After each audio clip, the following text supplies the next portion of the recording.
Boa tarde, pessoal, tudo bem? Gente, é uma alegria estar aqui com vocês mais um domingo. É um domingo que a gente pode celebrar a Deus. Hoje é um dia muito especial, né? É uma celebração especial, porque hoje nós podemos celebrar e poder parar tudo aquilo que a gente está fazendo no nosso dia a dia. A gente pode deixar os nossos afazeres num domingo e a gente pode refletir sobre o real sentido, o real significado do que é o Natal. A gente está no final do ano, muita coisa aconteceu, muita correria, e a gente pode largar tudo isso e olhar para o real significado do que é o Natal, de Deus se fazer presente e habitar no meio de nós. Isso, quando a gente ouve pela palavra de Deus que Deus habitou no meio de nós, não é uma coisa só no passado, é uma coisa no presente e no para todo sempre. No passado, no presente e no futuro. Deus, ele é conosco sempre, para sempre conosco. E é pensando nisso que eu quero convidar você a baixar sua cabeça agora, a ter um tempo de oração e de entregar toda essa noite a Deus, todo esse tempo que a gente vai ter aqui. A gente orar e agradecer a Deus por todas as coisas que Ele fez durante todo o ano, o que Ele nos abençoou, a forma com que Ele tem cuidado de nós, que a gente possa entregar as nossas vidas, tudo aquilo que está no nosso coração, aos pés de Jesus. Senhor nosso Deus, obrigado pelo privilégio que o Senhor nos dá de nos reunir mais uma vez. Mais um domingo onde que a gente pode olhar para a Tua obra perfeita. Senhor, que todo esse tempo aqui a gente não pense nas coisas lá de fora, a gente não pense nos problemas que a gente tem na vida, mas que a gente possa olhar para o Senhor, que a gente possa louvar quem Tu és, que a gente possa conhecer mais de Ti, ouvir do Senhor, que a gente possa ser transformado pela Tua palavra. Senhor, entregamos esse momento, entregamos esse tempo de louvor que nós teremos, tempo de palavra que nós teremos, esse tempo gostoso que nós temos aqui como um corpo unido, como uma única família, meu Deus. Que possamos celebrar, porque o Senhor venceu, porque o Senhor é o nosso Deus. Em nome de Jesus que nós oramos. Amém. Como comentei no início, essa é uma noite especial pra gente, porque a gente pode parar tudo o que estamos fazendo para olhar para essa mensagem que foi dita há muito tempo atrás, a respeito de Jesus, Emanuel, Deus conosco, Deus sempre conosco. Na última semana, eu não sei se você esteve aqui, eu não estive, mas pude acompanhar via Spotify, YouTube, acompanhar aquilo que foi ensinado aqui. E nós aprendemos na última semana um pouco sobre esse termo, esse nome, esse título. Afinal, Emanuel, esse termo, ele é indicado como um título para uma certa pessoa. Significa, de fato, a palavra no hebraico significa Deus conosco. Eu não sei se você já parou para pensar profundamente, principalmente depois do último domingo, mas se em algum momento da sua vida você já parou para pensar na singular importância de Deus se fazer presente. Eu não sei se você já parou para pensar nisso na sua vida, mas o que eu me proponho nessa noite trazer para todos nós aqui é um entendimento mais profundo e até mesmo os desdobramentos decorrentes disso, do fato de Deus se fazer homem e habitar no meio de todos nós.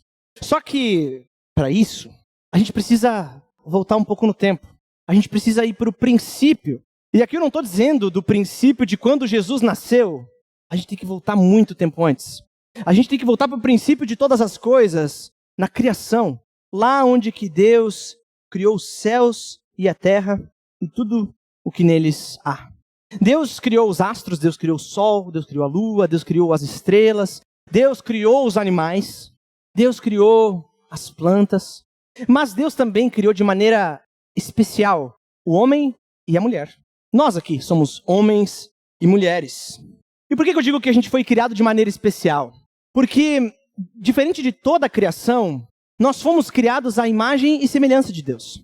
Toda a criação ela é boa, perfeita e agradável a Deus, mas somente o homem e a mulher são descritos como criados, feitos, segundo a imagem e semelhança do seu próprio Criador, de Deus.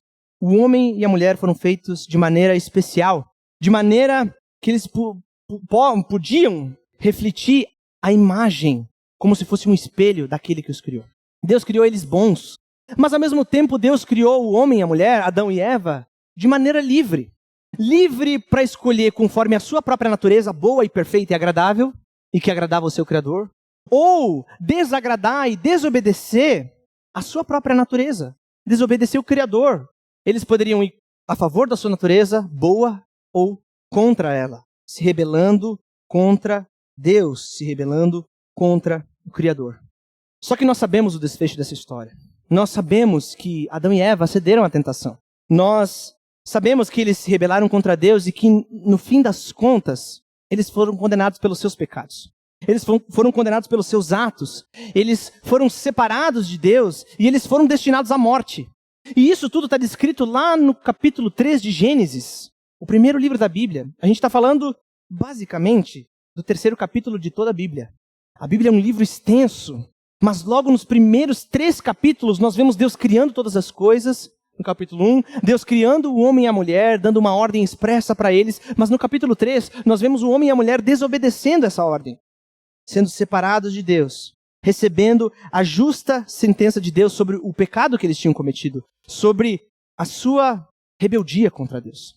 Só que no terceiro capítulo da Bíblia, a gente pode ver a ira de Deus sendo aplicada sobre a serpente e aquele que estava por detrás da serpente, mas nós também podemos ver a graça e a misericórdia de Deus.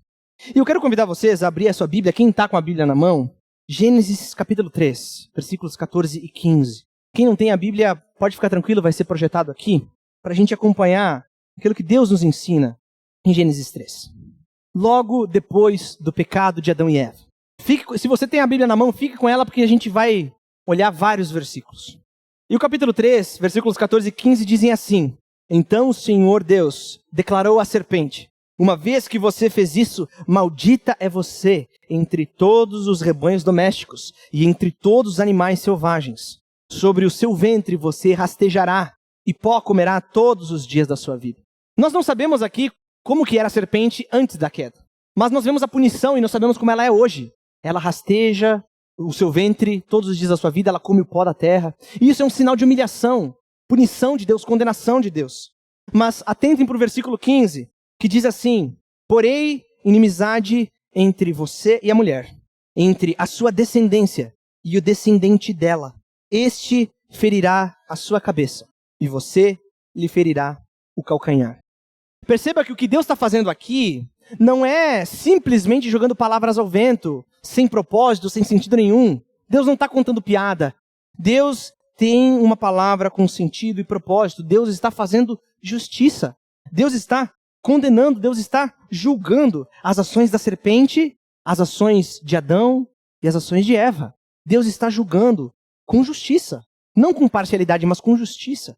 Só que a gente precisa se atentar para uma frase, um termo bem peculiar que aparece nesse capítulo 15 que muda toda a história.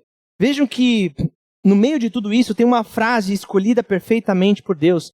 E a gente precisa entender que o contexto não é de alegria, não é de festa. A gente pode estar aqui muito alegre, muito feliz, celebrando aquilo que é o Natal.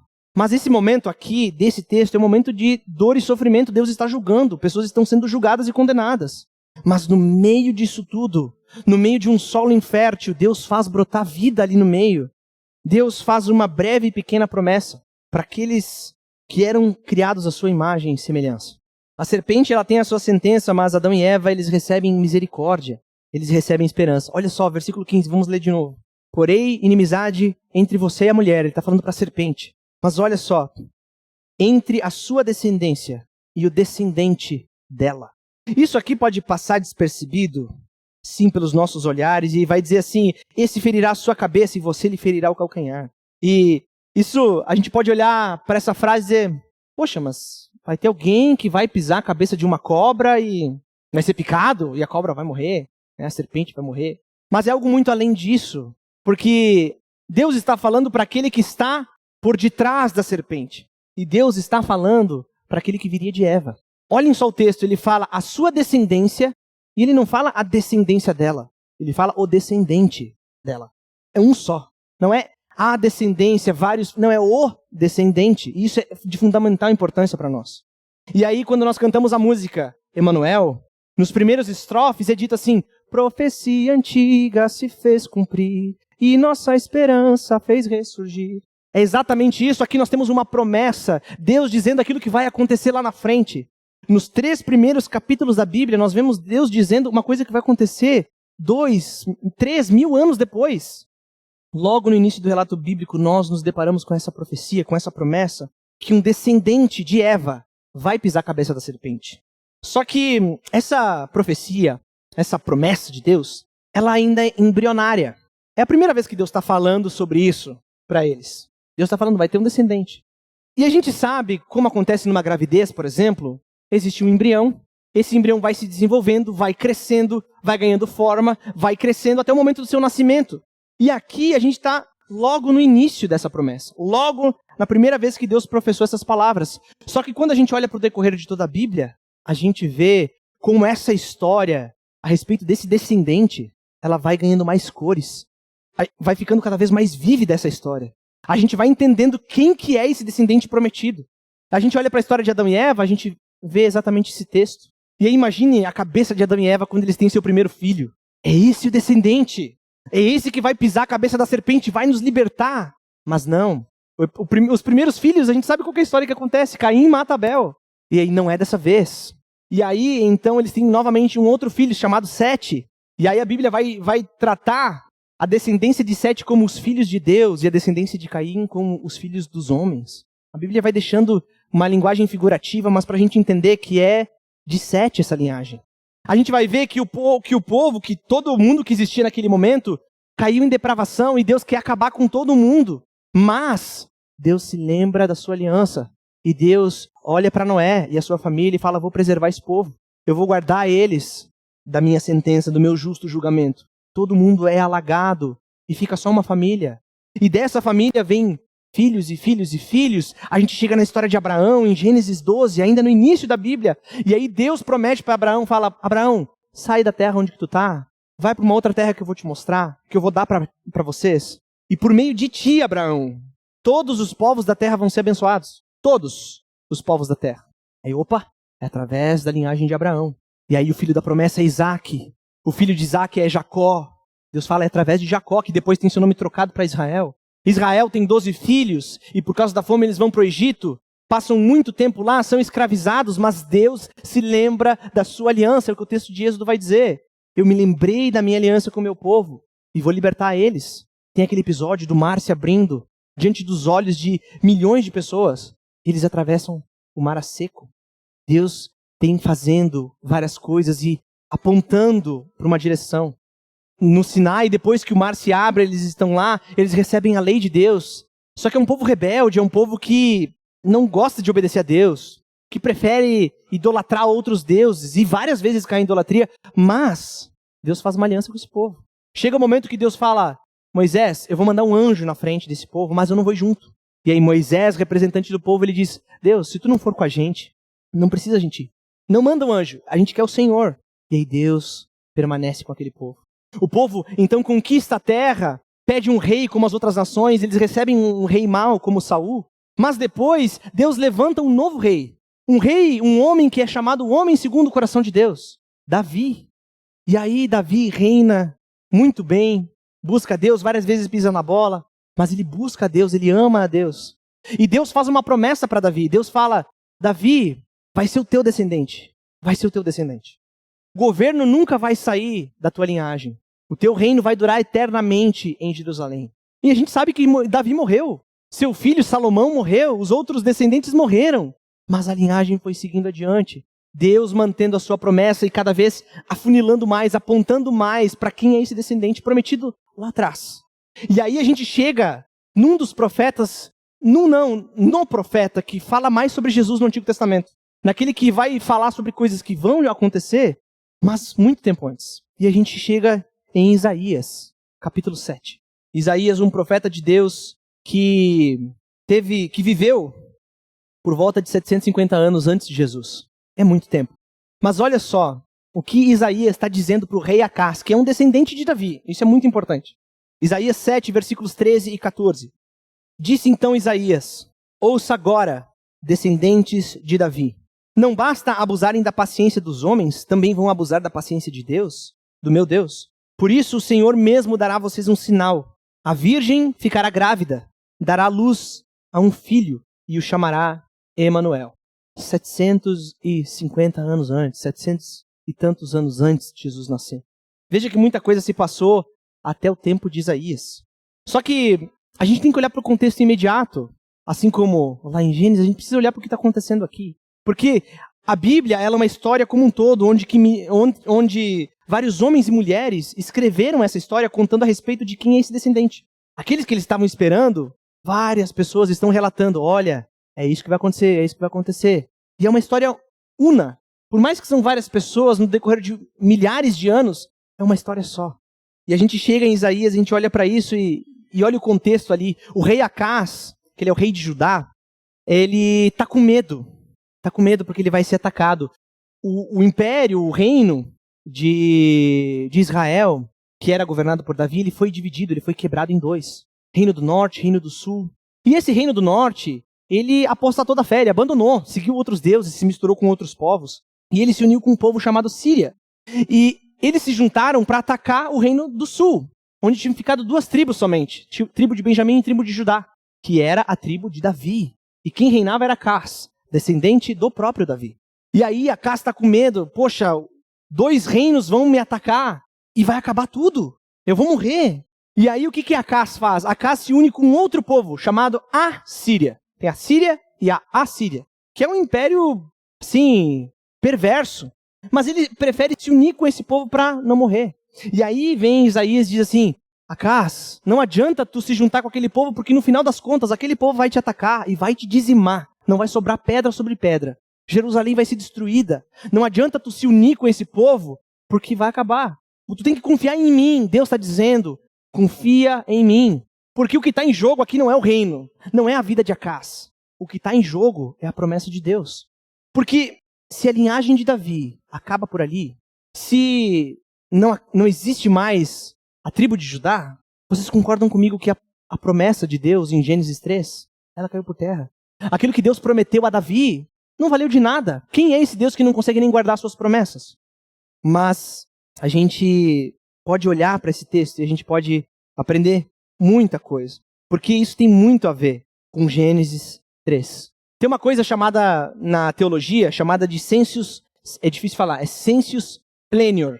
Que é um conceito que a Bíblia ela vai ganhando uma profundidade maior do que o autor original pretendia dizer, com o passar do tempo e conforme o avanço da própria revelação bíblica.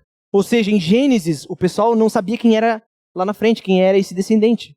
Então as coisas vão sendo mostradas e com o decorrer do tempo, aquela promessa lá atrás começa a fazer muito sentido. Por quê? Porque ela vai sendo descoberta, Deus vai mostrando isso. E aí quando a gente olha para a Bíblia como um todo, e a gente chega no Novo Testamento, a gente pode ver o ápice dessa revelação. A gente pode ver as coisas não só como uma sombra. Sabe uma sombra? Você olha a luz, e aí você olha para a parede, você vê a silhueta das coisas. Você talvez vê a silhueta de uma pessoa. Talvez você sabe se é um homem ou se é uma mulher. Se é alto, se é baixo.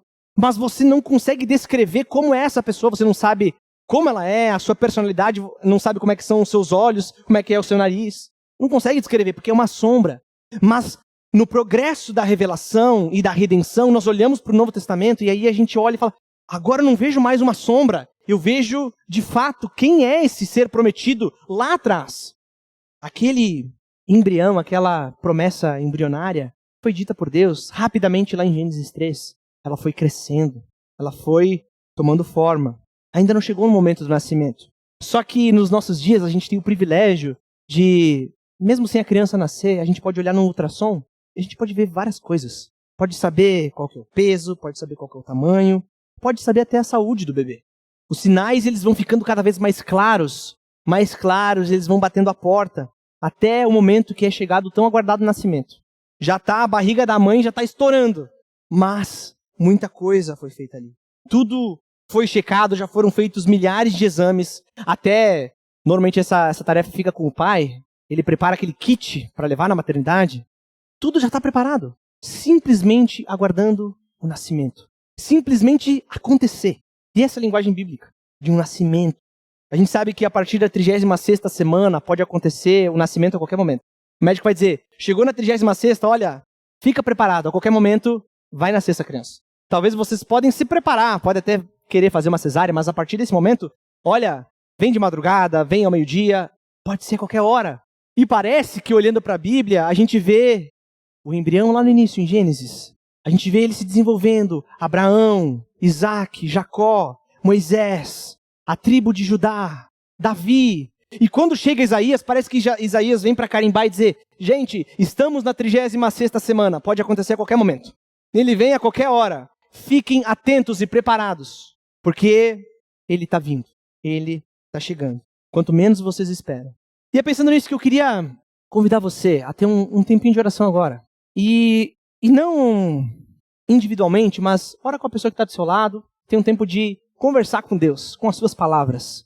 Mas um tempo de agradecer a Deus pela sua fidelidade, porque Deus prometeu e Deus vem cumprindo. Deus vem mostrando e afunilando, mostrando quem é esse descendente. Então, tira um tempinho com a pessoa que está do seu lado, ora junto e agradece a Deus pela sua fidelidade, por Ele manter firme as suas promessas e Ele fazer essas promessas se cumprirem. Então, baixe sua cabeça que está com a pessoa que está do seu lado e agradeça a Deus pela sua fidelidade.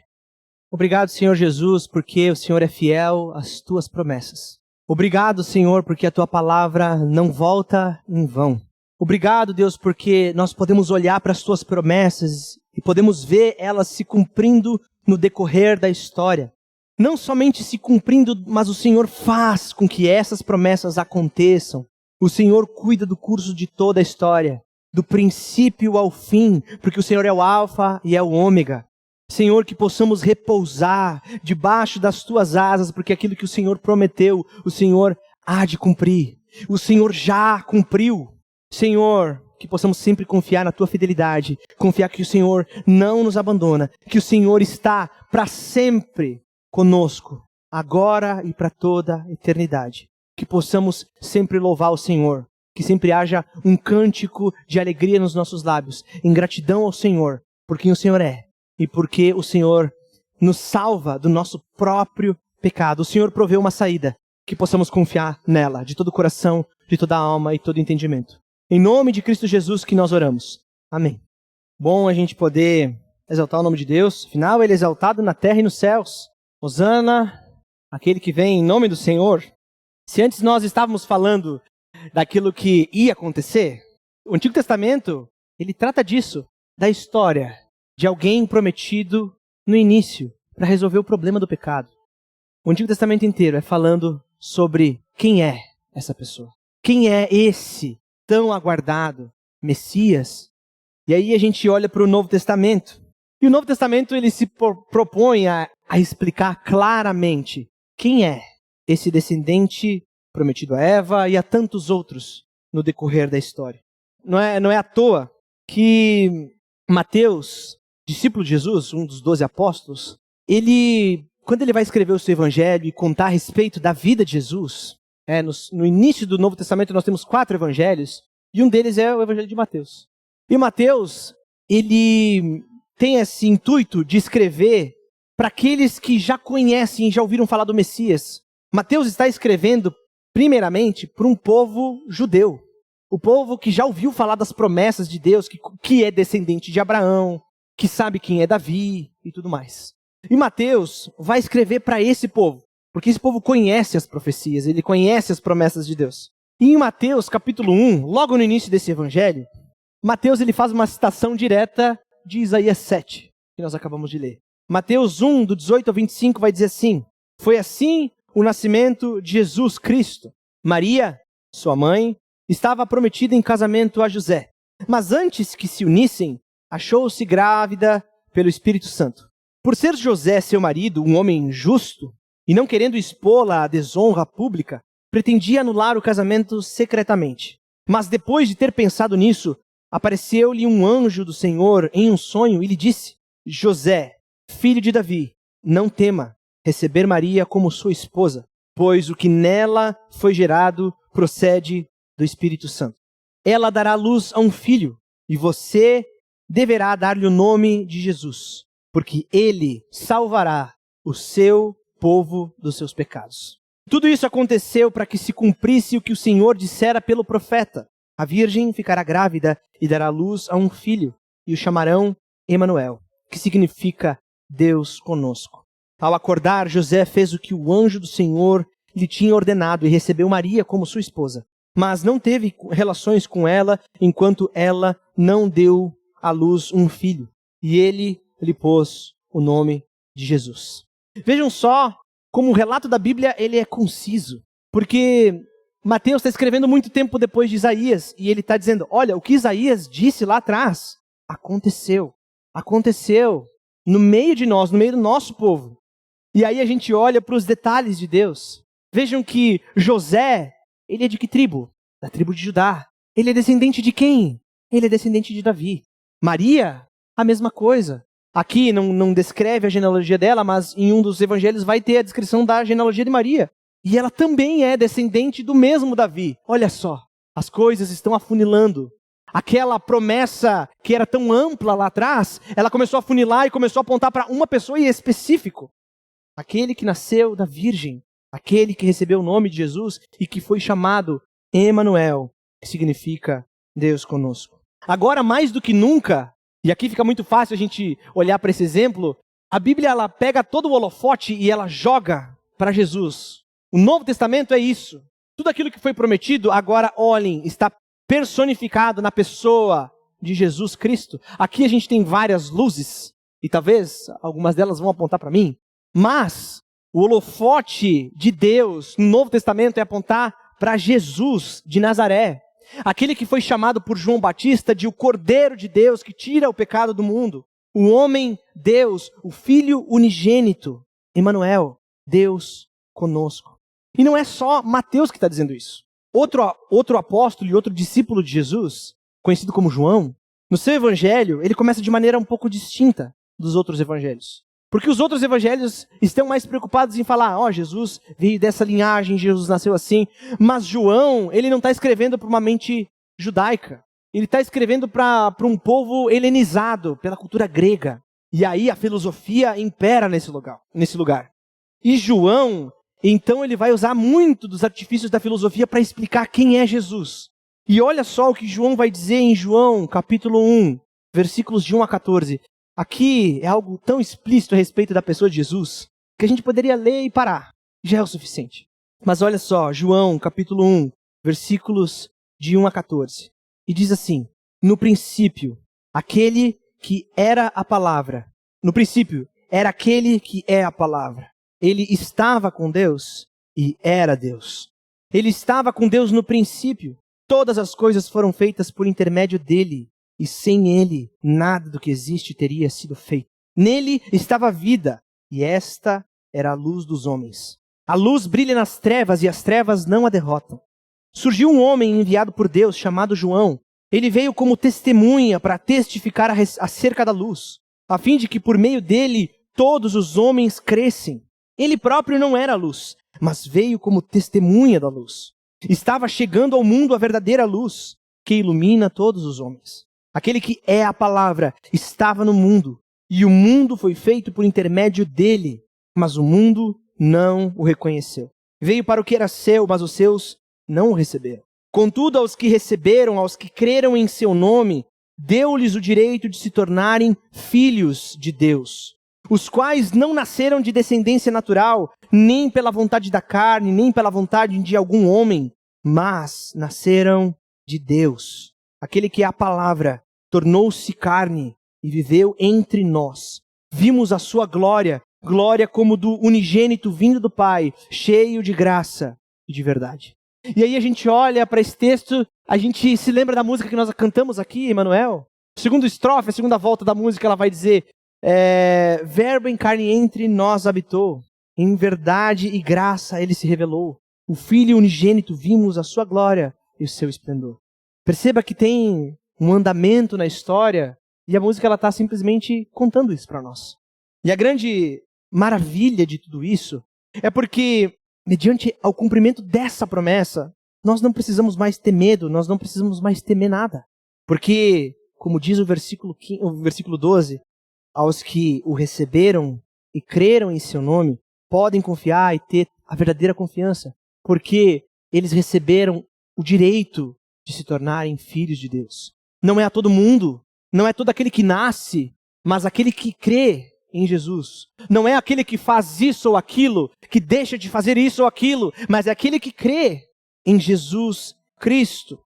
A esperança não é firmada naquilo que nós fazemos, mas naquilo que Deus fez, naquilo que Deus prometeu e naquilo que Deus cumpriu, porque Ele enviou o seu Filho unigênito, e nós vimos, João é bem claro, nós vimos a sua glória, cheio de graça e de verdade. Ele caminhou no meio de nós, Ele apertou a nossa mão, Ele nos abraçou. Ele não veio um espírito, uma nuvenzinha, não, Ele habitou entre nós.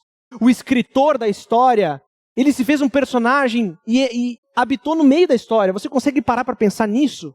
Deus, o ser supremo sobre todas as coisas, que não cabe em lugar algum, não cabe na nossa mente, Ele se fez homem, como nós, para que fosse cumprido aquilo que foi prometido. Nós não precisamos mais temer, porque essas são as boas novas. Essa é a boa notícia, porque nos nasceu o Salvador, o Redentor, aquele que apaga a escrita da dívida que nós tínhamos com Deus. Nasceu de maneira humilde numa manjedoura, não tinha onde repousar sua cabeça na vida adulta. Ele nos nasceu, e aí a gente olha de novo para a música, no refrão dela que diz: ó, não temais, pois trago boas novas, cantai dos altos céus, dai glória. Hoje nos nasceu Cristo, o nosso Salvador. Nós não nos salvamos, mas Cristo nos salvou. Deus se fez homem, nasceu uma criança, Natal, nasceu a nossa esperança. A terra e os céus se prostram àquele que é o homem Deus, Jesus Cristo, ao bebê Jesus. Ele se fez homem, ele foi servo até a morte e morte de cruz. E é interessante porque a gente faz essa relação de Novo, Antigo Testamento. E aí a gente olha para as coisas que são ditas a respeito de Jesus no passado, e a gente olha para as coisas que acontecem depois, e a gente se depara com o texto de Isaías 9. Isaías 9. O mesmo Isaías que falou lá atrás, seguindo aquilo que ele estava dizendo em Isaías 7. Em Isaías 9 ele diz assim: porque um menino nos nasceu, um filho nos foi dado, e o governo está sobre os seus ombros, e ele será chamado Maravilhoso Conselheiro, Deus Poderoso, Pai Eterno, Príncipe da Paz. Ele estenderá o seu domínio e haverá paz sem fim sobre o trono de Davi e sobre o seu reino, estabelecido, mantido com justiça e retidão, desde agora e para sempre. E ele termina dizendo: o zelo do Senhor dos Exércitos fará isso. O zelo, o cuidado do Criador dos céus e da terra vai fazer com que essas coisas aconteçam. Um menino nasceu, e é isso que nós estamos fazendo aqui essa noite, celebrando que um menino nos nasceu, nos foi dado, e o governo está sobre os seus ombros. Ele não é um homem qualquer. Jesus não foi simplesmente um homem muito sábio, que tinha todo o conhecimento do mundo. Ele era Deus. Ele era Deus. Ele habitou no meio de nós, porque ele veio ao nosso encontro. Nós não vamos ao encontro de Jesus, ele vem ao nosso. Ele se humilha para falar na mesma linguagem que a nossa, para que a gente entenda quem ele é. Se Jesus não tivesse se feito homem, se ele não tivesse encarnado, não haveria perdão de pecados. A gente não podia estar aqui hoje. Se Jesus não tivesse se feito homem, nada disso seria possível. Não haveria ressurreição e não haveria esperança de uma nova vida. Paulo vai dizer que se Cristo não ressuscitou, a nossa esperança ela é completamente vã. Mas ele encarnou, ele viveu, ele foi fiel, ele foi servo, ele morreu pelos nossos pecados, mas ele ressuscitou, nos dando a esperança de que nós podemos ter essa mesma ressurreição. Sem nascimento, o descendente de Eva não pisaria a cabeça da serpente. Se Jesus não tivesse vindo, essa promessa não tinha acontecido. Ele teve o seu calcanhar ferido, ele morreu, mas ele não permaneceu morto, ele está vivo. Ele habitou no meio de nós, ele habita no meio de nós, e o seu reino vai durar para sempre, e nós iremos habitar com ele, eternamente. E aí o final da nossa música, tema desse dezembro, ela termina dizendo assim: Filho em amor se entregou, homem Deus, o nosso libertador. Emanuel, Deus conosco eternamente. Deus se fez homem e Deus está aqui conosco. E o privilégio que nós temos é que nós podemos reinar com ele eternamente, viver em dependência dele. Deus prometeu que estaria conosco todos os dias da nossa vida, que nós possamos repousar sobre isso, que nós possamos meditar sobre o que significa Deus estar conosco. E se você nunca parou para pensar sobre isso, eu te faço esse convite, pense. Pense quem é Jesus, porque se Jesus, que é Deus encarnado, ele não é o Senhor da tua vida, se você não crê no nome de Jesus Cristo, como nós aprendemos em João, capítulo 1, versículo 12, nós não temos direito de ser filhos de Deus. Nós vamos receber a justa condenação. É somente quando Jesus nos representa que nós temos salvação. Ele é o nosso Salvador, Ele é o nosso libertador que nos livra das amarras do pecado e nos dá vida abundante. Nesse mundo e no mundo que há de vir.